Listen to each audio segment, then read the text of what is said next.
All right, we're back again. The idea here today is we're going to take this reference image. We're going to try and create kind of a space astronaut idea. Been watching a whole lot of videos from SpaceX and their recent launch, and then everything going on with Blue Origin and their rockets.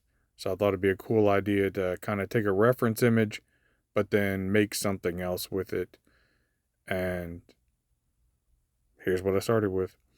Just kind of outlined my figure and got everything set up nicely.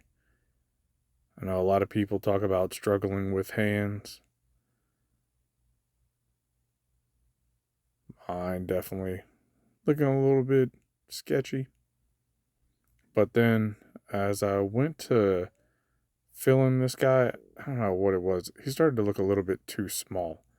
So beefed him up a little bit, kind of widened his shoulders, made his right arm a little bit bigger. Thought it'd be cool to add kind of like some flight crew headphones and a hat that eventually is going to look like a NASA symbol on it. And then, kind of almost like he's inside of a space station, I added an airlock door behind him. So, as normal with me, I just kind of got everything laid out, added a couple little details in, got everything how I liked it, and then started putting down some base colors just to give everything a background. Just so if I have a gap, I like to do this so it doesn't show any kind of white behind.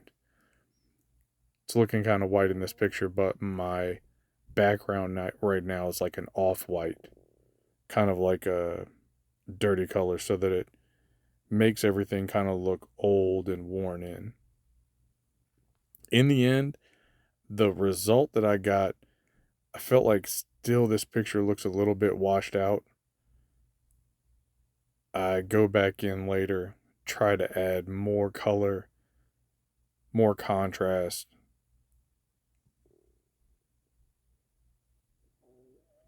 The one thing that I was happy that turned out with this that I usually kind of struggle with, expressions is not my biggest strength. And I really like how the eyes and the mouth came out with this. Just kind of his overall posture actually looks like a happy person that was posing for a picture.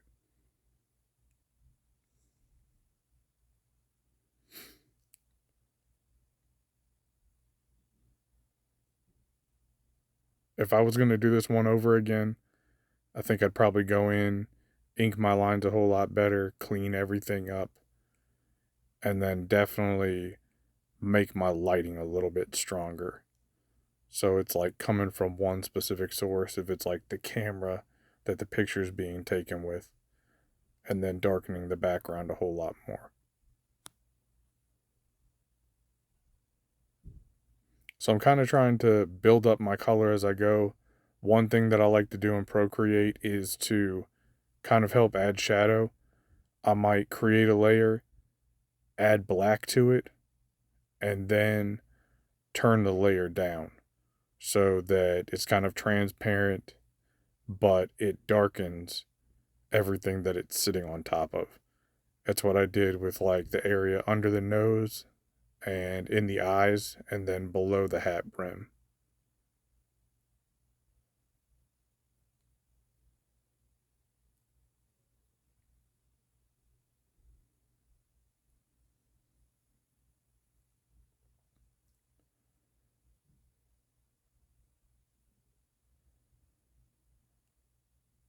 I like this is kind of like my technique with beards.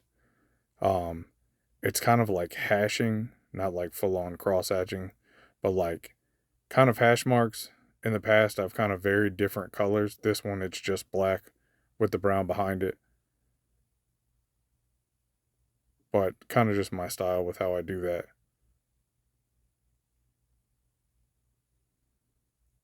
Wanted to make his mouth a little bit more prominent, so touch that up a little bit, and then now I wanted to go back into the background, make it so that there's just a little bit more atmosphere. So I was trying with different colors just to kind of see how everything would turn out. But the contrast of the blue and the orange kind of just felt the best, and then I kind of faded it back. Again, there's just not enough shadow in this. It's like the one thing I would go back and do is just if I was to redo this to add more shadow. In the end, it's about a 30-minute drawing, and it came out pretty cool. Kind of hindsight 2020, I think the one big thing that I would change if I redid this, just zero G. Try and make him look like he's floating. But I hope you enjoyed watching this. Again, I thank God for giving me the ability to create, and I'll catch you guys next time. This is my happy astronaut.